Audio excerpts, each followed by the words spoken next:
uraho neza ndagusuje kandi nguhaye ikaze mu kiganiro baho neza twite ku buzima bwo mu mutwe kiganiro mugezwaho n'umuryango Avega Gahozo ku bufatanye na Minisiteri y'Ubuzima ibinyujije mu kigo cyayo cy'ubuzima RBC ndetse n'umuryango Imbuto Foundation. Kuri uyu munsi wa none turaza kuganira ku nsanganyamatsiko igira iti ese birashoboka guhuza inshingano z'umuryango iz'akazi ndetse n'imibanire myiza n'abandi? Bana natwe mu kiganiro urushaho gusobanukirwa byimbitse. Ikaze nanone mu kiganiro. Ngiye turi bubane muri iki kiganiro, amazina yanjye nitwa Kezimana Cleopatra.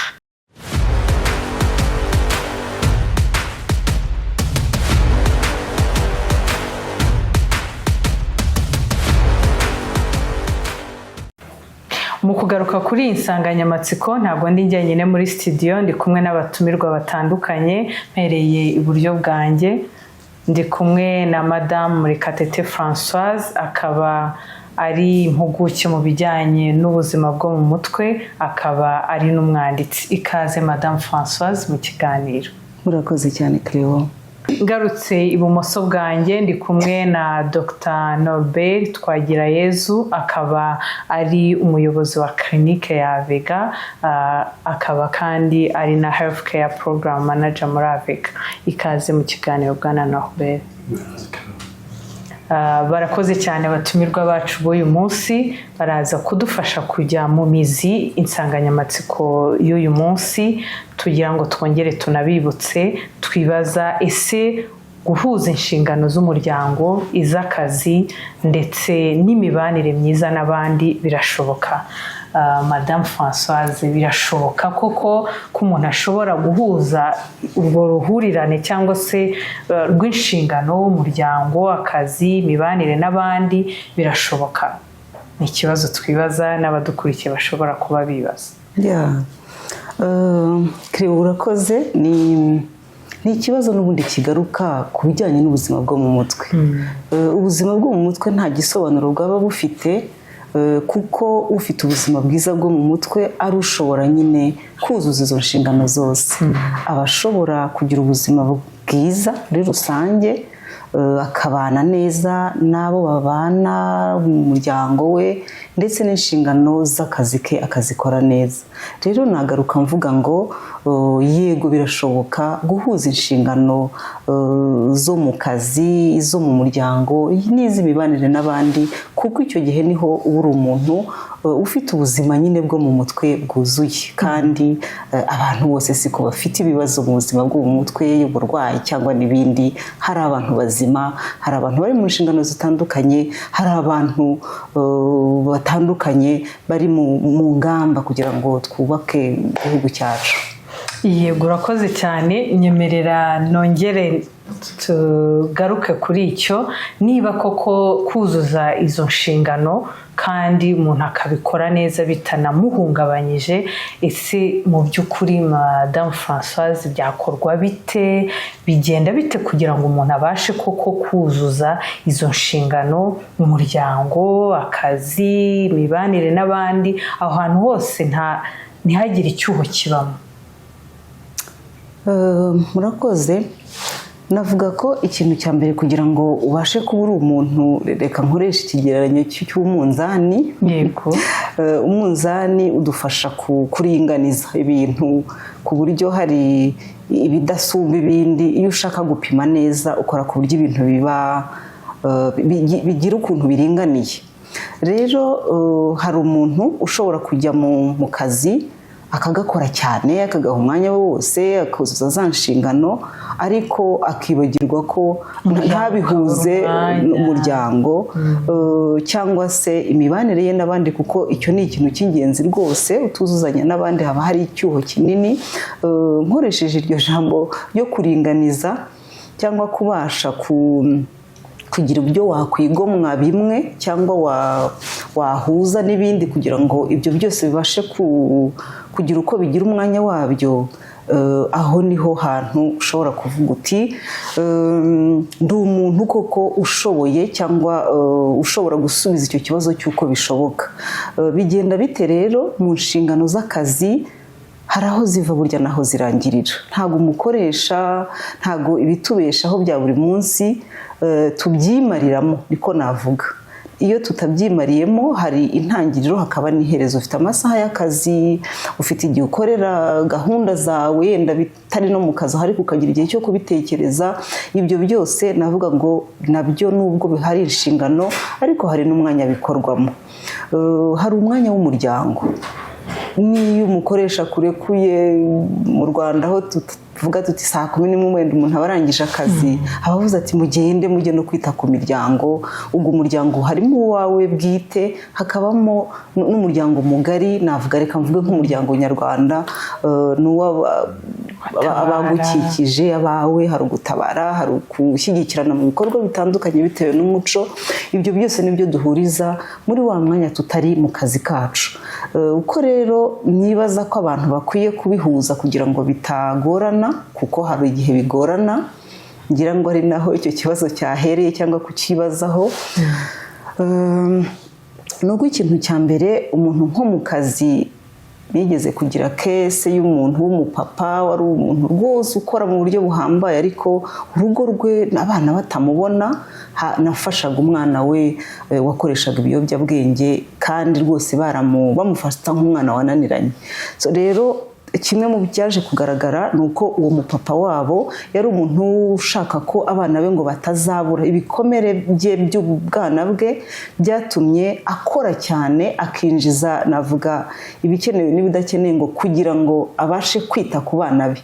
Murihira ishuri ryiza cyane rirenze ndiryo nakabaye ndiha iyo nkora bisanzwe, mwambike bihambaye, urugo rwanjye rube rusobanutse, rube smart mu buryo buri hejuru cyane. Ugasanga navuga nk'ikibimutera gukora gutyo, kwirundumurira mu kazi mu rwego rungana gutyo, rimwe na rimwe binaterwa n'ibikomere bye nawe akenshi byo mu bwana no mu bukure bwe. Rero byaba byiza habayeho kwiyitaho ubwacu kugira ngo turebe ngo ese ibi byose ndimo ndwanira, nimba mfite contrat ndimo gukora cyangwa amasezerano y'akazi ahantu 3-4, aho nkora mu gitondo, aho nkora saa sita, aho nkora mu ma weekend n'iki, ibyo gihe tukareba ngo ibyo byose birakenewe ku buryo umwana wanjye azagira inkweto wenda 15 ariko akambura burundu.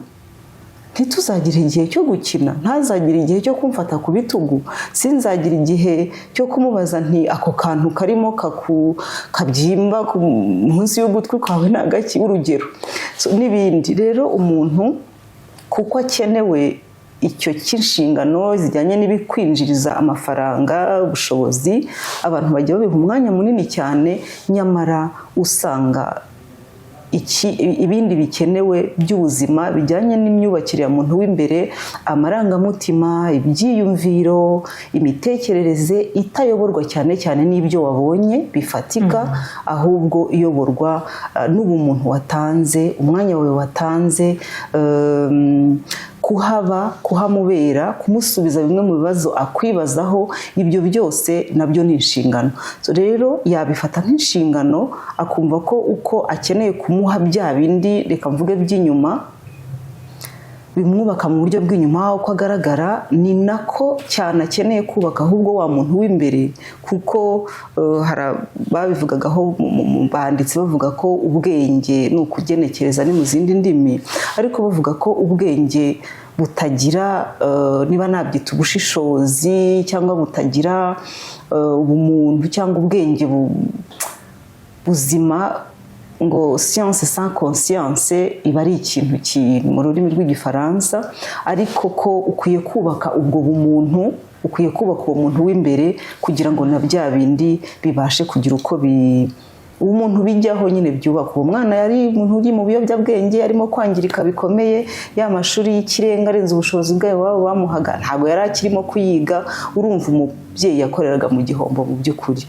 Rero akwiye kwita kuri izo nshingano afite nk'izimwinjiriza, ariko akamenya ko iruhande hari inshingano za ngombwa cyane zo kubaka umuryango we mu rugo. Uko kuhaba, uko kugira umwanya nabo, gukina, gukorana ka siporo, kuganira, kugira ngo bumve ibigenda n'ibitagenda, icyo bamwifuzaho, uko umudamu we n'umwana we icyo bamukeneyeho, ikibura kuri bo n'ibindi n'ibindi. Hari ubwo usanga mu by'ukuri atari ibyo abagaburira n'ibyo abaha, ariko uko kumukoraho, uko kumwumva, uko kumva ibitekerezo ku bye ari ikintu cy'ingenzi nacyo akwiye gushyira mu nshingano ze. Hanyuma rero umuryango muri rusange, abaturanyi, inshuti, umuryango mugari w'Abanyarwanda, aho hose tuhagira inshingano. Ni ingenzi ko wumva ko hatakwiye kuba icyuho, kandi n'igihe bishyitse ko ugira ikikubuza, ugira ikikugota, ugira igituma utabashije kuzuza iki na kiriya,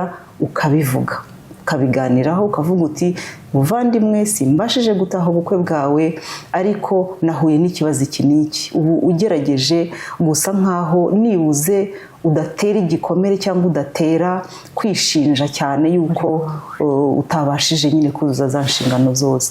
Ubwo rero haba no mu kazi, ako kantu mu kazi tugiraho hose cyangwa se izo nshingano, igihe cyose utabashije kugira ibyo wuzuza, ni ingenzi ko ubivugaho, ukabwira umukoresha uti nari mfite schedule yanjye cyangwa inshingano nari mfite kuri uyu munsi zari zifite ibintu 8, ndabona hari ndiri bugere kuri 6, iki rero dore wakigoragoza gutya, hari mugenzi wagiye dukorana yabakoraho bimwe, no mukagerageza kubiganira ku buryo ugerageza guhuza bya bindi byose, kandi nta cyuho kijemo.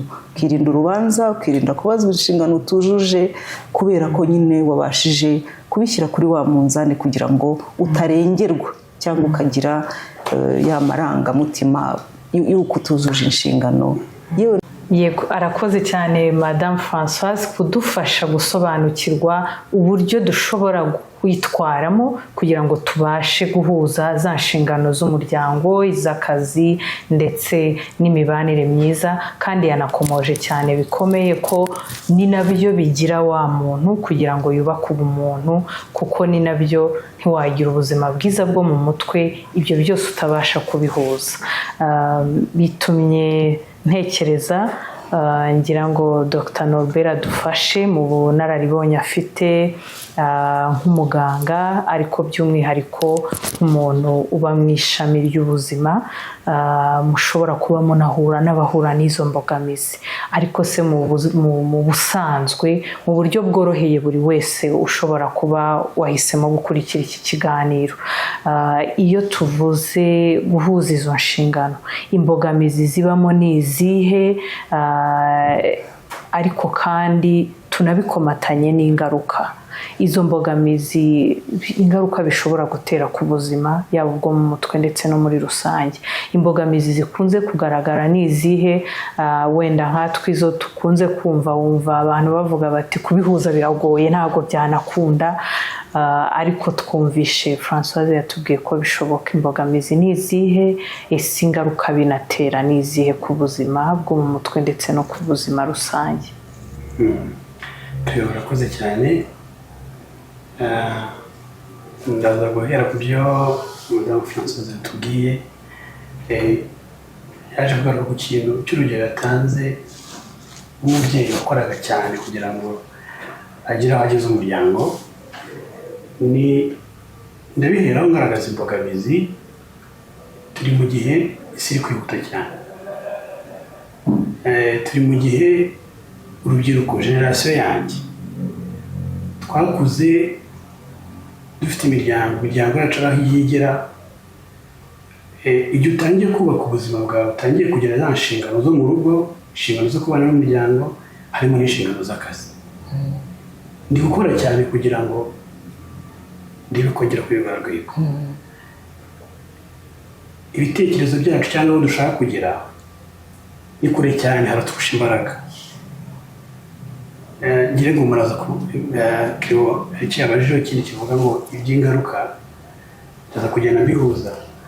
Usanga young couples cyangwa se abantu bashatse vuba, imiryango ikiri mitoya, iyo miryango myinshi ifite urwego runini rwo gutandukana, biri guturuka kuri icyo kintu. Barakundanye, barahuza, bagira imigambi imwe myiza, ariko ubu turi gukora cyane, tugakora cyane kubera ibyo dushaka. Intumbero yacu iri kure cyane rimwe na rimwe ikanarenga n'ubushobozi dufite. Hari ibyo Madame Françoise yavuze, ubwacu ntabwo twiyitaho, ntabwo twitekerezaho ngo turebe urwego turiho, turebe icyo dushoboye gukora, ngo tunatekereze ko umuryango twaremye cyangwa se umuryango twagize umugisha wo kugira dukeneye kandi aho dukeneye kuwubaka. Nanone tukaba turi mu gihe cyo gukora cyane. Ubusanzwe urubyiruko tuba turi mu gihe cyo gukora cyane. Kiro yabivuze ati bihuze n'ibyo tugenda tubona kwa muganga. Ubu turi kwakira abantu bafite ikibazo cy'uburibwe budafite inkomoko, ugasanga umuntu araribwa umutwe akakubwira ati iyo nyweye TVR green tea ndakira, ariko nta muti wabari n'umujyi nkiza, ugahita wumva ko uwo mutwe ubwo buribwe ari kugira ntabwo ari uburwayi bw'umubiri, biri guturuka mu ntekerezo. Ushobora kuba ari umunaniro, ushobora kuba ari ibintu byinshi atekereza yananiwe guhuza, ariko wamuganiriza ugasanga nk'uko yabivuze Madame Françoise afite akazi gatatu, afite kontre 3, ebyiri muri zo arazikora azihisha. Yicara mu kazi ariko nkaba afite assignment ziri ngomba gukora mu kazi kandi umukoresha wanjye atabizi. Ubwabyo sibyo kuntwara umwanya no kumvuna no kuza gukontorora guhisha izo nshingano ngiye gukora ku ruhande biragoye. N'ahandi zataha no gutaha ningera mu rugo nkomeze ya assignment yindi, za nshingano zindi z'akazi zitari zo mu rugo. Imbogamizi hari rero cyane navuga mereye kuri abo ngabo, mereye ku rungano rwanjye. Turashaka kwihuta mu iterambere, ni byiza, ariko turi kurengera tukarenga rimwe na rimwe n'ubushobozi bwacu. Ikindi kirimo cy'imbogamizi gikomeye, turi kubura uwo mwanya wo kugira ngo twicare tuganire uko Madame Françoise yabivuze. Tuganire, havutse iki kibazo, ibi biri kungora, nganire na wa twubakanye umuryango, ngiye kujya gukorera kure, ndamara icyumweru nahari, twicare tuganire, ariko umwanya wo kuganira nawe uhari. Ntabwo mbonera umwanya ngo tuganire dufate uwo murongo, hakazamo icyo kibazo. Ni imbogamizi rero ziri guturuka kuri kwa kundi tuba duhuze, turahuze cyane mu kazi, birangira akazi tukishe, kuko ndagera mu rugo aho kugira ngo noroherwe numve ko nduhutse stress y'akazi, ngiye kongera gutekereza neza, ngasanga mu rugo ntago nakirwa kubera ko ntibambona. Ubwo ikibuto kivukaho, stress iriyongera, umunaniro ukiyongera, ejo akazi kazananira. Igikomeye cy'ingaruka gikomeye, umuntu atangira gushakika risk cyangwa se ahandi ahungira, ubundi buhungiro. Hari byatangiye bitambuka bivuga ku biyobyabwenge, ariko naho abantu batangira kugira amatsinda mabi, groupe mbi z'abantu bose bafite ibibazo, kandi uko ibibazo byagiye bitangira nibyo bijyana umuntu, ugasanga ntangiye kugira ibigare bibi, tugataha umugore ashobora no kugira ngo natinze mu kazi nk'uko bisanzwe nagira icyambaza, ariko natinze mu bindi bintu ahubwo binyangiza kurushaho. Bitangira ari uko gushaka kugera ahantu kure tutabasha kubishyira ku murongo tubigenge, bikagera naho bitangiye kudusenyera mu rugo. Nk'uko yabivuze, ku bafite ababyeyi abana babo nta connection ikirimo, abana bari ukwabo, ababyeyi bari ukwabo, bikagera ku muryango nyarwanda muri rusange. Umuryango wa muri rusange ntukikubona, nta birori kijyamo, icyanga cy'ubuzima kiratakara. Utangira kubona na kwa kundi gukora cyane kugira ibyo winjiza, ariko ntiwishima, ntunezerwa, ugatangira kugenda ucika intege, ugatangira kumva ko abantu batanyurwa n'ibyo ukora, nta muntu ushimishwa n'ibyo ukora, ubuzima butangira kubihira, bwa buzima bwo mu mutwe twatekerezaga bukangirika. Abantu batangira kunanirwa gusinzira, bagasinzira nabi, niho bwa burwayi butangiye kugenda buza. Imbogamizi rero navuga cyane ni uku kubihuza. Tubura umwanya kugira ngo tubihuze, ariko uwo mwanya kuwubura nitwe tuba twabitangiye, dushaka kugera kure harenze aho ubushobozi bwacu buri. Murakoze. Arakoze cyane Dr. Norbert. Agarutse ku mbogamizi umuntu utakoresheje bwa buryo bwiza Françoise yavuze bwo kushyira ku munzani ngo umenye ese akazi ndakora ariko ngarukire he, ese umuryango ndawuha umwanya nawo ushyire ku munzani, ese imibanire n'abandi ko nayo ntagomba kuyisiga inyuma. Utabashije kubihuza neza ngo abiringanize birangira ahuye n'izo mbogamizi zishobora no kugera aho zimutera ibibazo by'ubuzima ndetse n'iby'ubuzima bwo mu mutwe. Françoise, twagira ngo tubagarukeho muri bwa bunararibonye bwanyu, mudufashe ese izi mbogamizi na bwa buryo bwiza mwavuze mu by'ukuri twabikumira gute kugira ngo umuntu atagera hariya yagera ubwo agira imbogamizi? Norbert yabivuzeho ko abantu barimo barashaka gushaka ikinjiza amafaranga cyane, ariko ntiduhe umwanya umuryango, imibanire n'abandi. Ariko se twabikumira gute kugira ngo umuntu ntagere aho ngaho? Ariko ni mu bigarukaho twibuke ko dufite abikorera. Nk'ubu iki kiganiro kikaza gufasha abantu ko ntakwiye gusa kwita ku bijyanye n'ibigaragara inyuma ngo ngire inzu nziza cyane, mvuduke cyane mu buryo buhambaye yenda mu bijyanye n'ubushobozi, ariko ntakaze za nshingano zanjye zo mu rugo imbere n'iz'umuryango nkikije, bitume noneho nzagaruka bya bindi naruhiye simbashe kubiryoherwa. Kuko iyo tuvuga ubuzima bwo mu mutwe, ikintu tugarukaho gikomeye ni ukugubwa neza. Arakoze cyane Françoise kutubwira uburyo bwiza dushobora gukoresha kugira ngo dukumire za mbogamizi zishobora kubamo kugira ngo tubashe guhuza izo nshingano zose. Norbert, twagira ngo badufashe guha ubutumwa yaba abafite imiryango, inshingano zitandukanye, akazi, ntidusiga n'urubyiruko kuko nabo niba ari abari mu ishuri bose, ibyo byose birabareba mu buryo buvunye cyangwa se buhinnye. Ese ibyo bintu byahozwa bite? Ariko nanone dutanga n'inama. Biroroshye, buriya umuntu ategura ko umuntu agomba gukora iminsi runaka, tukajya n'iminsi y'ikiruhuko, kuko yari abizi ko dukeneye gufata igihe cyo kuruhuka kugira ngo tugire n'ibindi dukora mu mikorere yacu, duhereye ku rubyiruko ndetse n'abafite imiryango. Ni ukuzirikana ko gukoresha kwigenera iminsi, amasaha 40 kuteza iby'umurimo, amasaha yo gukora, amasaha yandi agiye kureba ibijyanye mu nshingano zo gukora gusa, natekereza umuryango warakishwe ari cyo kimwe uri kwirengagiza. Urubyiruko rurakenewe mu rugo, rurakenewe mu muryango muri rusange, abubatse ngo mu rugo rwabo barakenewe ndetse n'umuryango nyarwanda barakenewe. Tujye gukora ibindi, tuzirikane icyo kintu, biba bishyizeho gukora kugira ngo babashe kumenya shyira ku munzani nk'uko Françoise abivuze, dushyire ku munzani kandi birashoboka. Tubona ko ariko ubuzima bugenda neza n'ibitekerezo yajya ku murongo, kugira za nshingano zikora neza, icyo bashaka ukivemo mu extra hours cyangwa se mu gihe cy'inyongera, ubasha kukibona muri aya masaha yagenwe, ikora neza, ubasha kugera kure. Murakoze. Kuzuza inshingano zo mu kazi, iz'umuryango n'iz'ibindi bikenewe muri sosiyete n'inshingano. Ni inshingano rero kubihuza, navuga ngo biratureba kugira ngo tubashe gutekana, tubashe kugira ubuzima bwiza bwo mu mutwe, tugubwe neza kandi tubashe gutanga inshingano zacu za buri munsi.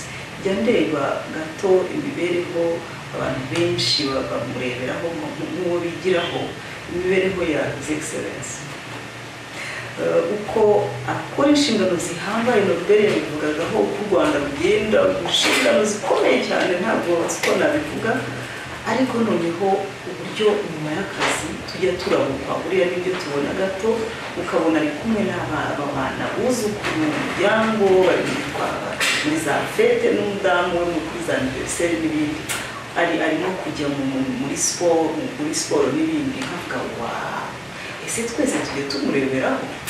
Afite uburyohe bwo guha umuryango twaravugaga ngo tukaryama tukajya mu rugo si ukujyayo gusa ngo tuhabivuye cyangwa murimo kuvugana nabi ariko se iyo ngezeyo mbahiki nitwara icyo bankeneyeho ntabwo ari fiziko ntabwo ari kujya kwicara ngo bandebe kuko icyo ngaha cyangwa uwundi muri icyo gihe mpari cyangwa turi kumwe n'icyo cy'ingenzi rero tugerageze kumva ko ibyo byose bitureba tubishyire muri gahunda kandi tubikore ari nako twita no kuba dushyikije muri rusange. Ikiganiro cyacu cy'uyu munsi nahagisoreje nakagaruka.